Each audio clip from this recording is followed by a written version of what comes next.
નમસ્કાર, આપની સાથે હું છું પાયલ અને ધંધુકામાં બનેલી ગઈકાલની ઘટના એના પછી આખું ધંધુકા ભડકે બળ્યું અને આજે સ્થિતિ થોડી સામાન્ય થતી દેખાય છે। જે બે આરોપી પકડાયા છે, એક રિઝવાન અને એક સમીરની બાઇક સાથે ધર્મેશની બાઇકનું અથડાવવું, એના પછી થયેલી બબાલ, એના પછી રિઝવાનનું હુમલો કરવું અને રિઝવાનના ઘર પાસે અમે ઊભા છીએ। ગઈકાલે જે ઘટના બની હતી એનું સાક્ષી આખો મહોલ્લો બન્યો છે, પણ અહીંયા તોડફોડ પણ ખૂબ થઈ છે। એટલે અમે જ્યારે અહીંયા આવ્યા તો હવે 24 કલાક જેવું થઈ ગયું છે સ્થિતિને, જે ઘટના બની હતી એના પછી। પણ તમે જુઓ કે બધી જ ગાડીઓને બધું જ ઊંધું પાડી દેવામાં આવ્યું છે। રિક્ષા આખી ઊંધી પાડી દીધી છે। આ બાજુ એક રિક્ષા પડી છે, એને પણ ઊંધી પાડી દીધી છે। અહીંયા પણ ભયાનક તોડફોડ થઈ છે, બધું જ તૂટી ગયું છે। અને મારી એકદમ સામે જે ઘર દેખાય છે, જે ગ્રીન કલરનું છે, એ રિઝવાનનું ઘર છે, જે આરોપી છે, મુખ્ય આરોપી જેણે હુમલો કર્યો હતો।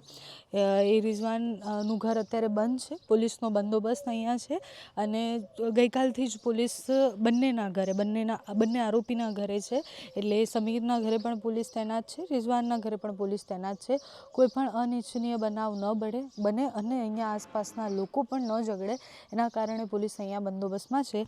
તોડફોડ બધી જ જગ્યાએ થઈ છે, એટલે આખી ગલીમાંથી અમે જ્યારે પસાર થયા ત્યારે અમને ખબર પડી કે મોટાભાગના ઘર છે એમના કાચ ફોડી દેવામાં આવ્યા છે, ઘણી બધી જગ્યાએ તોડફોડ કરવામાં આવી છે।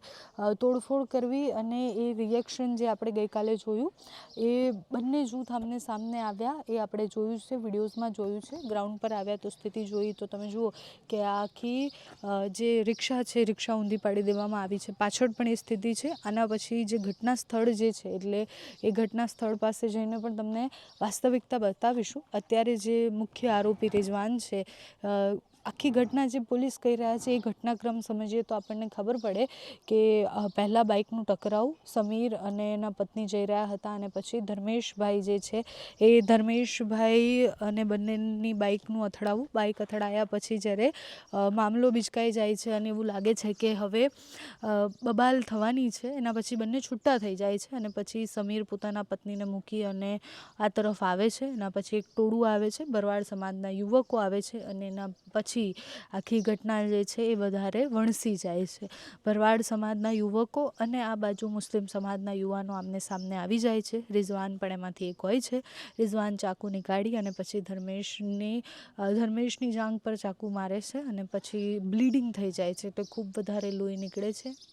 ધર્મેશ ભરવાડને તરત જ હોસ્પિટલ લઈ જવામાં આવે છે। હોસ્પિટલ લઈ જયા પછી એમને મૃત જાહેર કરવામાં આવે છે અને પછી બબાલ એટલું મોટું સ્વરૂપ લે છે કે આ જે વિસ્તાર આખો છે, અહીંયા મોટી સંખ્યામાં આખું ટોળું આવી અને તોડફોડ કરી નાખે છે।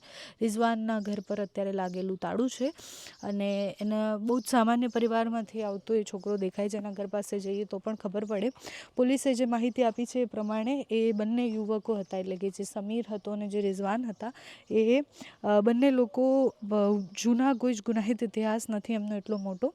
એનું આ ઘર છે અને એ સામાન્ય મજૂરી કરતા હતા એવું કહેવામાં આવ્યું છે। અત્યારે તો ઘર પર તાળું લાગેલું છે અને ઘર પર તાળું લાગેલું છે અને જે બંને યુવાનો છે એ બંને યુવાનો, એક યુવાન જે છે એ દારૂ સાથે પકડાયો હતો આની પહેલાં, બાકી કોઈના પણ એવા ગુનાહ નથી કે જેના કારણે પોલીસને વધારે ગુનાહિત ઇતિહાસ હોય, એટલે એમના ઘરે અત્યારે તો બંધ છે ઘર, તાળા લાગેલા છે અને પોલીસ તપાસ તો કરી જ રહી છે ગઈકાલથી। એમનો પરિવાર શું કહે છે આગળ જતાં, રિઝવાન જે છે એ અને સમીર બંને લોકોનું ધર્મેશ સાથે પહેલાં કોઈ કનેક્શન હતું કે કેમ, એ પણ અત્યારે તપાસનો વિષય જ છે। પોલીસે અત્યાર સુધીની તપાસ જે કરી છે એ પ્રમાણે બંનેનું કોઈ કનેક્શન સામે નથી આવ્યું। હિટ ઓફ ધ મોમેન્ટ થયેલી આખી ઘટના હોય એવું કહેવામાં આવ્યું છે। આગળની તપાસમાં શું જોવાય છે કે પછી શું સામે આવે છે જોવાનું રહ્યું। રિઝવાનના ઘર પર તાળું લાગેલું છે, સમીરના ઘરે પણ જવાના છીએ, જે ઘટના સ્થળ છે ત્યાંથી પણ તમને બતાવીશું કે ગઈકાલે એક્ઝેક્ટલી બન્યું હતું શું।